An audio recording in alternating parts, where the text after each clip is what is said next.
greatest gift. So I have this idea of a reverence movement that we need to launch in this country.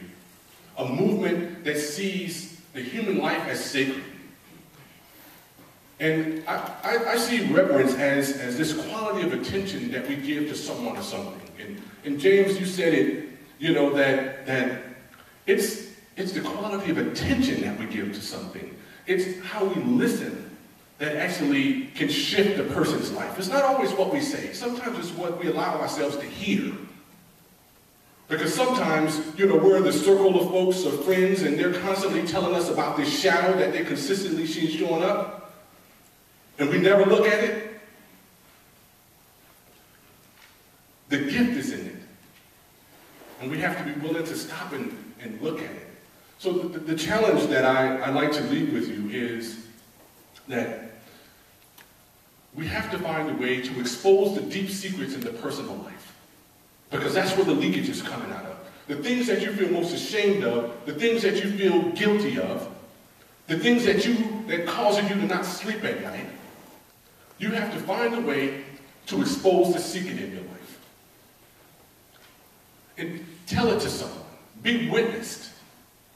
Because the witnessing is a sacrament. And the sacrament is about absolving and dissolving the emotional feelings that is connected to the transgression, the thing that you perpetrated or been victimized by. It's about disconnecting the emotional charge that's connected to the experience so that you can discover the gift in it and be able to give from that particular place. So I challenge you to find someone to tell them the deep secret. And I'm talking about the one that, when I say that your hands start to sweat, that your heart starts to palpitate, you know that that's the one. And you don't have to think too hard about it because it's always at the surface of our imagination. Because we're afraid of being exposed by it. And then vice versa. When someone comes to tell you their story, don't judge them. Don't define them by their experience. Because the experiences that we've had in our life, they're not who we are. They only inform who we're actually becoming. And that's a practice. It's a practice of beholding, being able to hold space for the highest possibilities and probabilities to emerge from the experiences that we've had in our own personal life. So the reverence movement is not something that belongs to me. Reverence is a gift that you give yourself. And, you know, I feel like, you know, it was the gift that Spirit gave me in the time of my son's transition.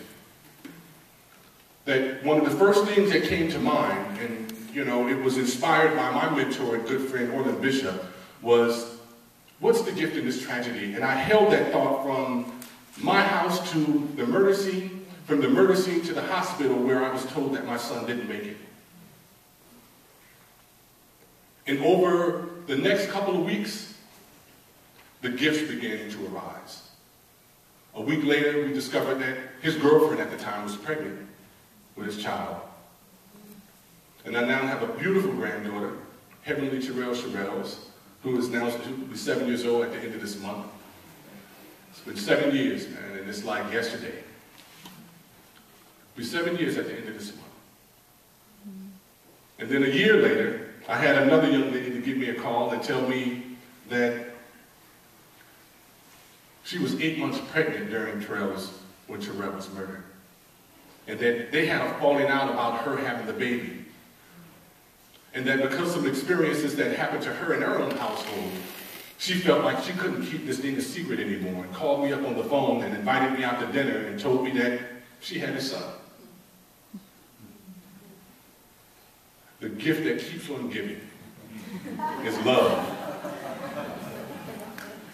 So, you know, there's this, you know, I think that in the culture we have, we've forgotten what love is, and I'll close on this. You know, we hold, again, love as like a utopian idea.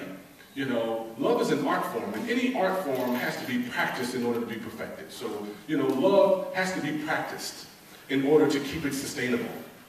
So, you know, for me, I'm like, I want to, you know, breathe love into this or reverence. I like the word reverence much better than love, because I think that it's a word that hasn't been like overly used and, just, kind of put out. But, so I'd like to infuse reverence in this movement and invite people to challenge themselves in that way. Because I think that it's the only hope, is that we balance the gift and the wound in our personal lives so that we become more present to what is. Thank you.